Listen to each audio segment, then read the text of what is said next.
And nobody is going to spoil our party here this afternoon. It is wonderful. Now, we got to make sure the world doesn't end at 6 o'clock because of all those billboards, but we'll get through the ceremony before that, and then you're on your own. And whatever you do is up to you. Our commencement exercise is more than just the awarding of degrees. It is the time for the university to recognize those who have assisted us in getting here today, and we will do that. It is also a time for the university to hear from an alum, and we'll do that. And it is also a time for the university to confer on some special people some honorary degrees. The time that we spend here today on this campus and on this quad is well worth it. It's a small period of time in our lives. So I urge all of you today to enjoy and relax and participate in these festivities. We're proud of what we do, and we want to demonstrate to parents, families, and friends the quality of this institution and what this institution means to these graduates and to all of us. Today, as we begin our exercises, we are pleased to acknowledge the 115th class to graduate from this university. We are also honored to be joined today by the 53 representatives from the alumni who participated in today's processional. 16 of our alumni are from classes who graduated 50 or more years ago, and there are 2 members of the 50th class joining us, Roy Lake and Edward Clancy. I will now ask all those alum who marched in the procession to please stand and be recognized, and they're here to my right. Stand up and let's give them a round of applause.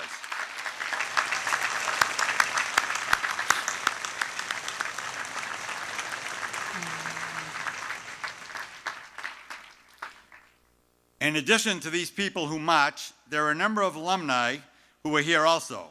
They're in our audience. Some members are on the platform party. Some are among the faculty. Some are here in the audience. I will now ask anyone who is an alum of Fitchburg State University, Fitchburg State College at Fitchburg, Fitchburg Teachers College, and Fitchburg Normal School to please stand to be recognized.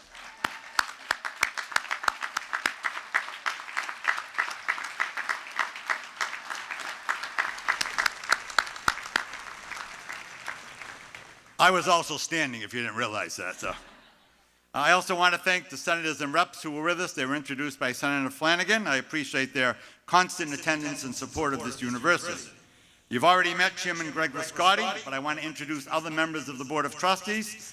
Please hold your applause until I introduce all of them. The Vice Chair of the Board of Trustees and soon-to-be Chair, Carol Vittorioso, Mr. Robert Pomprion, Cynthia Stevens, and your student representative, Matt Costello. Would they stand and be recognized?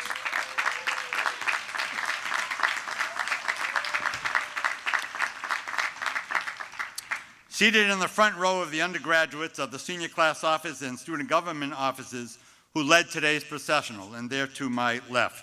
You've already met Sarah Durfee. Sarah, I want to stand up. Gregg, the president of the SGA, Student Government Association, and Casey Ober, secretary of the class of 2011. Let's give them a round of applause.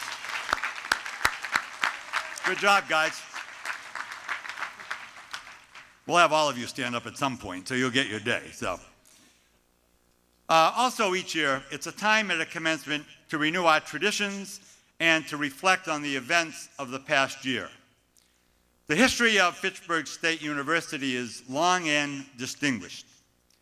On June 6th, in 1894, the governor of this Commonwealth, Hayden Greenhalgh, signed legislation which established a state normal school at Fitchburg. This was monumental. The next summer, 46 women passed the entrance examination and became the first graduating class. On July 28, 2010, last year, Governor Deval Patrick signed the legislation which recognized our new status as Fitchburg State University. Today, you are members of the first graduating class receiving university diplomas. You will remember this for many years. Fitchburg State University has an enrollment of over 7,000 students, has more than 31,000 alumni all over the world. Fitchburg State University students take their diplomas into the world and represent this university well in all walks of life. You are number one, you will always be number one, and for that I say, continue to do what you do well. Thank you.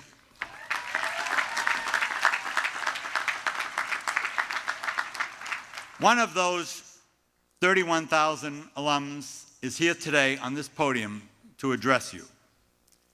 It is now my pleasure to introduce our commencement speaker, R.A. Salvatore.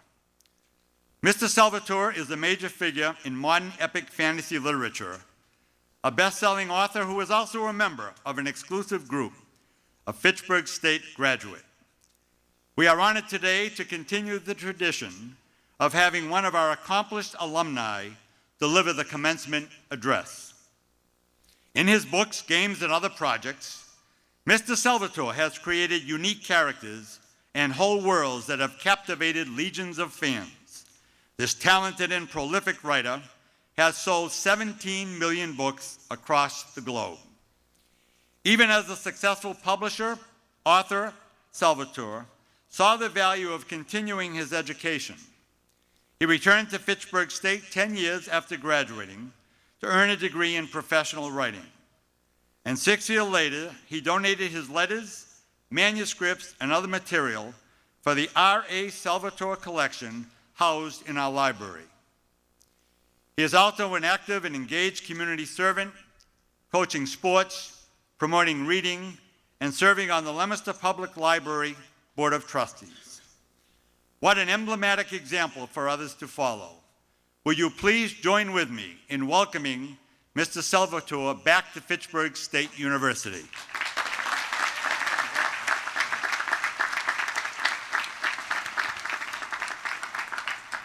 Thank you. Thank you, President Antonucci, faculty, parents, guests, and of course, graduates.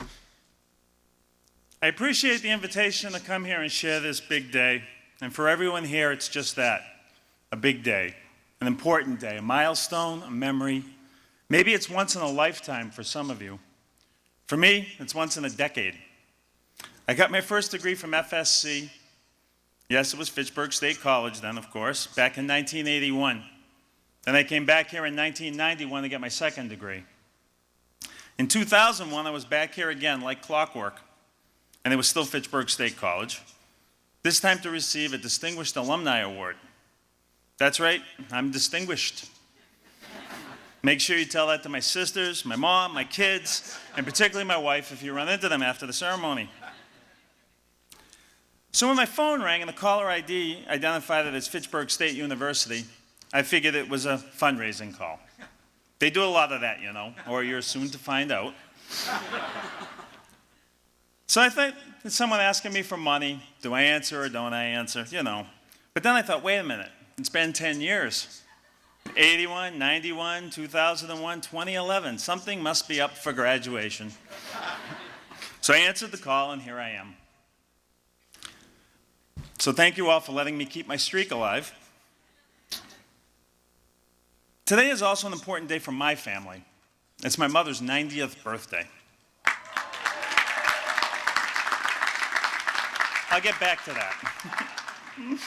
Since this is my first college commencement address, I did my due diligence and looked up other such speeches to figure out what I'm supposed to do up here.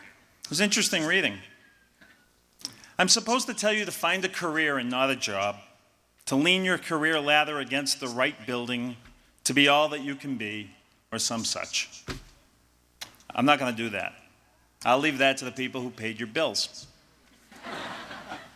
I'm supposed to tell you to dream big, to dare to change the world. It's your oyster, after all. And that now, as young adults, college graduates, it's your turn. You're the future and all of that. I'm not going to tell you that. From where I'm sitting, from my perspective, it's still mine, and you can't have it. I'm supposed to offer practical advice, like work hard and follow the golden rule, and don't forget the sunscreen. No, I believe in Darwinism. If you're not smart enough to put on sunscreen, I figure there's more air for me to breathe and more food for me to eat. According to some of the speeches I've read, I'm supposed to stand up here and drop the names of the movers and shakers, to recount some story, mine or someone else's, which exemplifies external success. And gee, look at that golden ring. I'm not going to do that.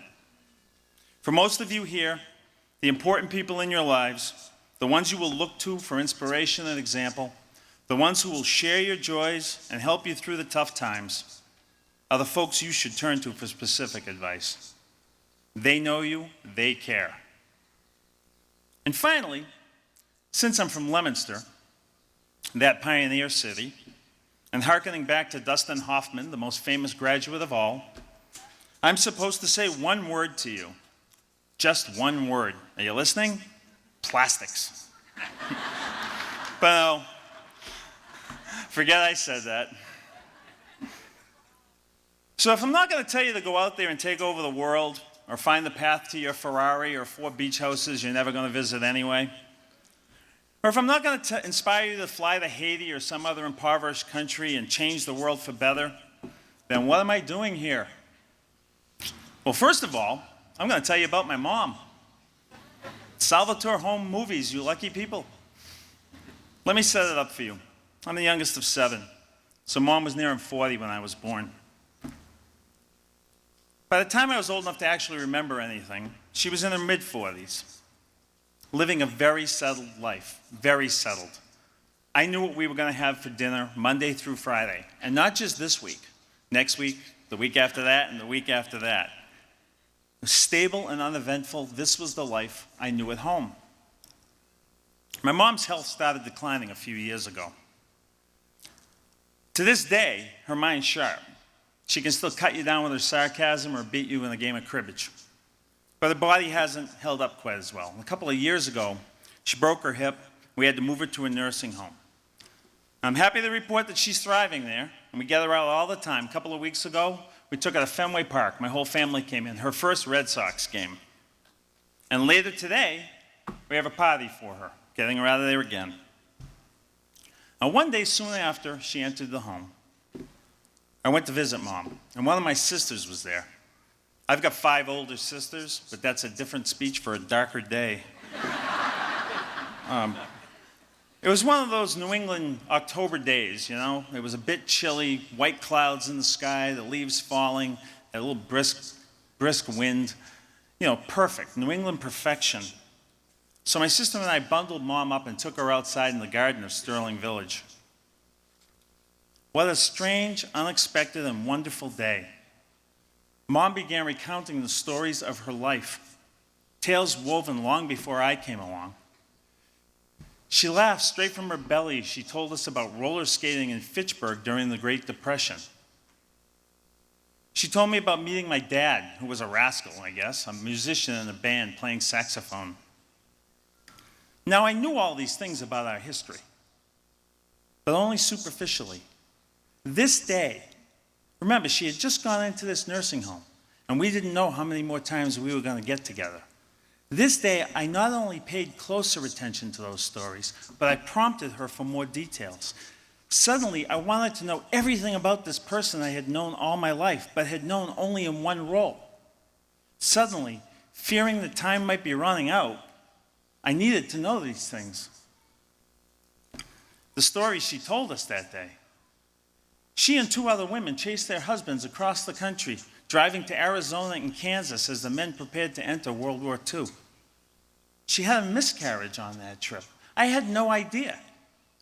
But she told me about it. She told me about the ordeal, the details, who came to her room so far from home, so nearly alone, so frightened with her husband about to head to war.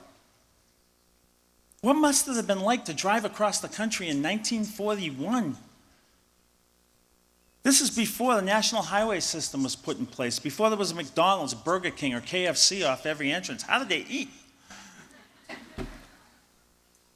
Forget the old movies, the old newsreels. She had done it. I had a witness to history here. More importantly than the experiences, though, I learned more about my mother in those couple of hours than I had known in 50 years of my life. Not just the experiences, but the real person behind them. The teenage girl she had been. The young wife, adventurous. things I had never imagined about her as we ate the same meals day after day and week after week. Because of the dramatic changes that had befallen our family, this was a moment of forced immediacy, a moment to reflect and to share, to say everything that needed to be said. Sadly, for many of us, for most of us, for all of us at times, those moments are way too rare. How many times have you heard a cancer survivor or an AIDS survivor or someone else battling a life-threatening illness proclaim that their disease is the best thing that ever happened to them? What they mean is that they've been forced by the threat of mortality to live in the present, the here and the now. They've been reminded bluntly of the things that really matter. By implication, this means that these people, like so many of us, have fallen victim to the illusion that life will just go on forevermore, exactly as it is. And in this self-deluded state, it's easy to forget to live. I saw this firsthand a dozen years ago when my brother Gary was diagnosed with terminal cancer. So suddenly, for the two of us, every moment counted. And in the last year and a half of his life, we got to know each other so well, taking nothing for granted. A few years before that terrible diagnosis, just when my writing career began to take off and I began to get some notoriety, I went back to the place where I used to work with Gary. He was still working there. And as we were leaving, a guy came out to the parking lot. And he looked at my brother, and he looked at me, and he said, "Hey, Gary, how's it feel that your younger brother's so much more successful than you?" Well, it just rolled off Gary's shoulders like everything, and he told him I was still a punk, still couldn't score a goal on an empty net if I was sitting in the crease, and still couldn't catch a fish to save my life. I kept quiet, though. I spent a moment considering those words. Something in that awkward and simple statement was bugging me. And it wasn't until years later that I figured out what it was. You see, the words, the implication that I was somehow more successful than my brother, rang false to me because I knew the truth. When Gary passed away a few years later, 1,000 people showed up at his wake. Father Ron of St. Anna's in Leominster told me he had never seen so many grown men crying. They shut down the entire multi-million-dollar service department at Genrad so that all of his colleagues could come out to say goodbye. And they all did, every one of them. You see, Gary knew how to work hard and how to play hard. He knew how to touch people because he cared about people. Whether a fellow hockey player, a softball player, a kid he was coaching, or a colleague at work. That leads me back to that parking lot. The words rang false. In his too short life, my brother was one of the most successful men I've ever known. And whatever the external success of my career might be, that measurement matters not. In the end, if I'm half as successful as Gary, I'll have lived a wonderful and full and good life. Because success is measured in the little things, in how many genuine smiles cross your face. Because success is measured by how many people will truly miss you when you are gone. Because true success is not about public accolades and awards or even giving commencement speeches. True success in life is not about applause. True success is in the heart, not the wallet. I hope you all see the truth in that before you figure out what road you wish to follow. So many won't, you know. So many people spend their life with a notepad beside them, watching the world go by and taking notes on how they'll better engage it next time. There is no next time. You hear that? I recall a movie from the late 80s, Dead Poets Society. There's a wonderful scene where the character John Keating, played by Robin Williams, first meets his students. It's in one of those old prep schools like we have so many of around here. And he takes them out in the hallway and he holds up a picture, maybe 100 years old, of a rugby team or something. He tells his students to study the people in that picture, and he says to them, "They're not that different from you, are they? Same haircuts, full of hormones, just like you. Invincible, just like you feel. The world is their oyster. They believe that they're destined for great things, just like you. Their eyes are full of hope, just like yours."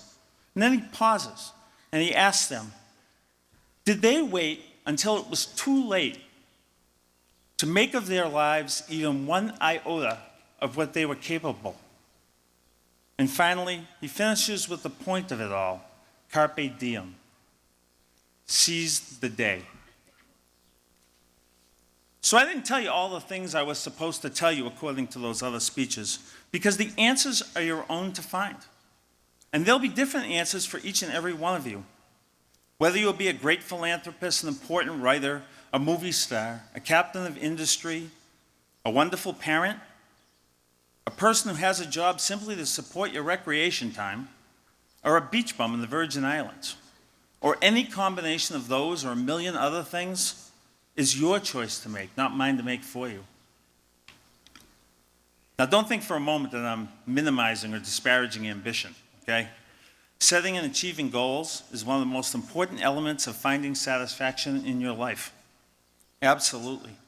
But that said, the point of John Keating in Dead Poets Society, the point of all of this, the one piece of advice I can offer universally with complete confidence, carpe diem. Seize the day and make it your own. Each day, every day. One other thing I was supposed to do was to give you a checklist. And so I figured I might as well do something right here. Here are 5 thoughts then. 5 truisms to help you remember those 2 words, carpe diem. 1, memories, not things. Earlier I mentioned that we're having a birthday party later for my mom. My wonderful sister-in-law put together one of those slideshows. You know the ones where you put the pictures to music and they come tantalizingly sliding across the scene like a Ken Burns documentary. So let's play a little mental game here. Many of you will be leaving the celebration to go to a graduation party. If someone did a slideshow for you, what pictures would be up there? And more importantly, what pictures should be up there, but won't be? Because you didn't make them. Not just a literal photograph, but you didn't make the actual memory. Now take it out to when you're 30 or 50 or 70, or when you've been married for 25 years or some other future milestone. What's your slideshow going to look like? I can guarantee you that there won't be any pictures of a Rolex watch or a Tiffany lamp. Just as I can guarantee you that there will be pictures of your kids, if you have kids, growing up, or of beloved pets, or of dear friends, or wild vacations. Chase the memories, not the toys. There's a great line in a Sister Hazel song. Actually, there are many great lines in many Sister Hazel songs, which goes, well, I might be poor, but the summer's free. It is. So is the sunrise, and so is the sunset. So is the sound of pebbles clapping when the ocean pulls the wave back out at Marginal Way in Algonquin. So is the smell of the air and the ballet of falling leaves on those perfect New England October days. So chase the memories and leave the external reactions of others out of it. Here's the secret. Beyond the polite initial reaction, nobody but your parents cares about your GPA or your new sports car. They don't. 2, it's the journey, not the destination. Don't get me wrong, goals are important, critical even. They point you in the right direction and allow you to play the mind games necessary to go on. But the irony is, even though the goal is, well, the goal, it's almost always the process of getting there that truly matters. Because that process, those days, weeks, years, the passage of time represents the journey that is, in the end, your life. On that great television show, The Sopranos, a show I consider one of the most honest examinations of the human psyche ever on television, a depressed Tony Soprano complains to his psychologist, life is just a bunch of distractions until you die. You know what? If you forget the small things, the things that really matter, there's truth to what he said. Someone once asked the Dalai Lama what surprised him most about humanity. He answered, man.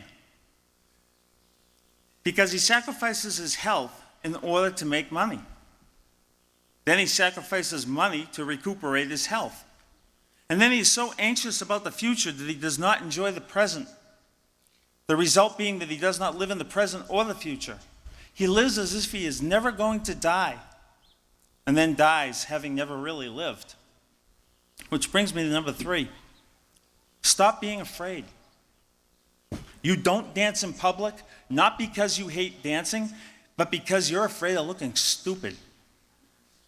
You didn't ask that girl out when the worst she could have said was no. Big deal.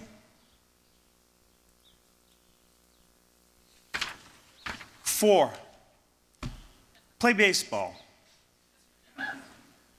Everyone should play baseball. Or play life the way you have to play baseball. You see, whenever you're involved in the playing baseball, whether the ball is hit to you or you're up at bat, there's nowhere to hide. That's the beauty of it. It's a game expecting and accepting of human failure. The very best hitters make 2 outs out of every 3 at-bats. You can't play this game, baseball or life itself, afraid. I remember a game many years ago right here in Fitchburg in the softball league. True story. Our team had come back to within a run in the last half of the last inning of the last game. We've got 2 on, both in scoring position and 2 out, and this young guy named Ronnie is coming up to bat. It's pretty simple. If he gets a hit, we win. If he makes an out, we lose. And this is the championship game. So I'm standing in the dugout and I'm watching Ronnie go up to the plate, and you can see the bat shaking. And I looked at the coach, my cousin, and I nodded, and he called timeout. So I pulled Ronnie aside, and I said, "Are you crazy? This is why we play this game. Right here, right now. Dude." You know, I just realized I actually typed the word dude in the commencement address. Can you imagine the Fitchburg Sentinel gets a hold of this, what the headline's going to read? Hippie author tells students to forsake ambition and go surf on Maui. Anyway, I said, "Dude, I wish I was you right now, in this moment. If you make an out, nobody will remember it next week, and you're not going to remind them. But if you get a hit, you'll be telling the story for years to come." He got a hit. We won the championship. True story. Stop being afraid. The good little things matter greatly. The bad little things, like looking stupid while you dance, matter not at all. And 5, because finally, if there's one thing I would want you to remember from this otherwise forgettable speech on this otherwise unforgettable day, one thing that I believe is the necessary ingredient to success, however you want to measure that word. As you write the story of your life, put the notepad away. Don't watch the dance from the sidelines nursing a warm beer. As you write the story of your life, for God's sake, for your sake, make sure you're in it. Thank you for letting me share in your memory. Congratulations to you all, and carpe, carpe diem.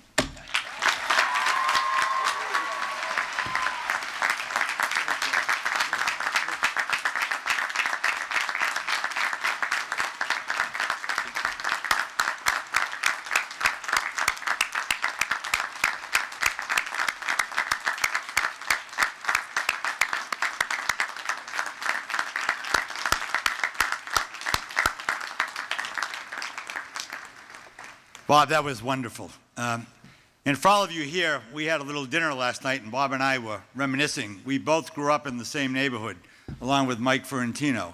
In what he says today, his family lived. So, special thanks to you, and happy birthday to your mom, and tell her to remember Lancaster Street.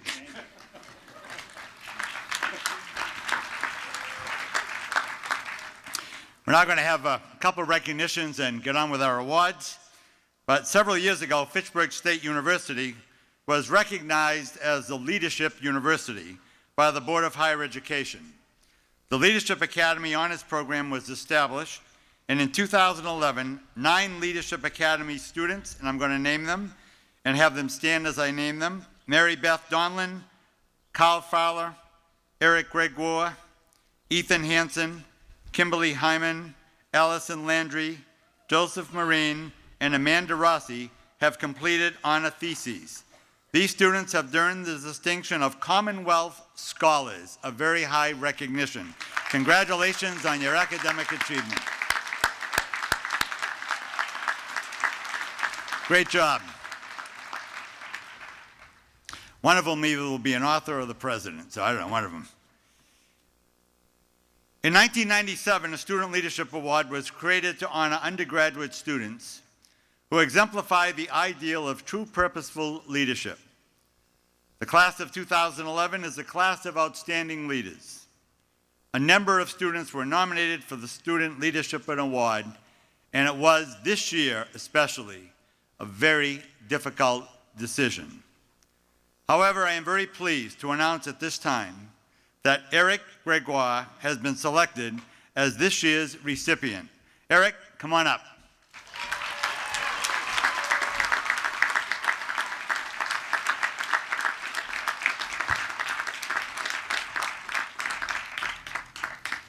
How you doing, my man? Hey, dude. Especially for Eric. Eric, you have been an extraordinary student leader at Fitchburg State University. Academically, you have been a member of the Leadership Academy Honors Program, completed a thesis, and today you will be recognized, as you just were, as a Commonwealth Scholar. You are a cum laude graduate who did a summer 2010 internship in Washington, D.C. Last week, you were recognized by Governor Patrick as one of the 29 who shine at the 29 public campuses in Massachusetts. Your academic achievements and record of student leadership and community service are stellar. You have served as a Fitchburg State Student Trustee, as President of the Student Government Association, and as a student representative to the Board of Higher Education. In July, on behalf of students across all of the campuses, you spoke eloquently at the ceremony where Governor Patrick signed the legislation granting university status to Fitchburg State after we flew you back from Washington, D.C. You are an inspiration to other student leaders, and we wish you well as you head on to graduate school. In recognition of all these achievements, it is with pleasure that Chairman Lisciotti and I present you with the 2011 Student Leadership Award. Come on up front.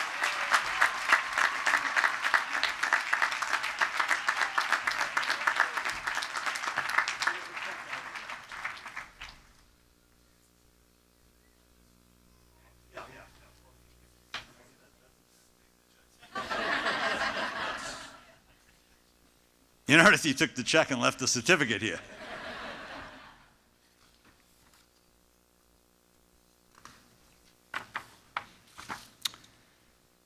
It is now my pleasure to present Dr. Honey Rand, this year's recipient of the Distinguished Alumnus Award. Honey, would you please come and join me at the podium?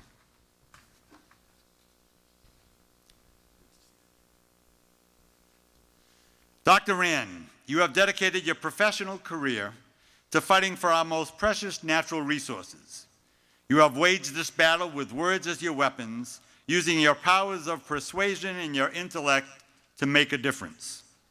Through your company, the Environmental PR Group Incorporated, you have been highly successful as a public relations and marketing specialist, focusing on issues related to the health of the world around us. You have used your talents to help developers who think green and to support companies exploring alternative energy resources that will allow us to better coexist with our environment.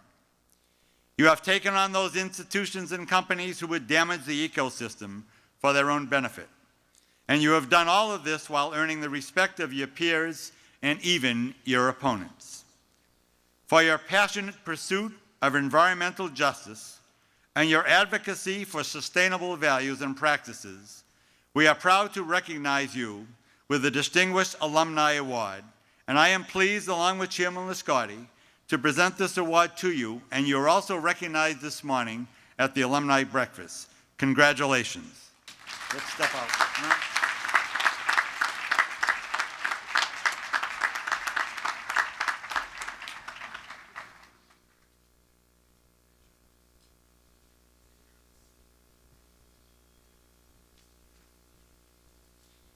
You know, we don't take awards away right after we give them to them. We're just storing them up here for them. I have to tell people that. The next award will be presented by Ron Colbert, and I'm pleased to ask Ron to come to the podium. Ron is president of the Alumni Association, and he will present the Dr. Vincent J. Mara Award for Excellence in University Teaching. Ron?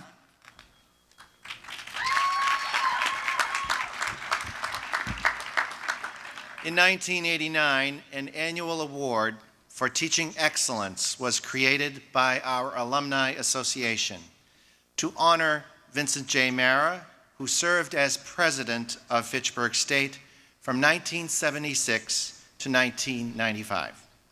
Each year, a committee of past recipients and alumni select the nominee. 30 years ago, this year's recipient came to Fitchburg State. His teaching evaluations are outstanding. He has been a member of both the undergraduate and graduate faculty for his entire career.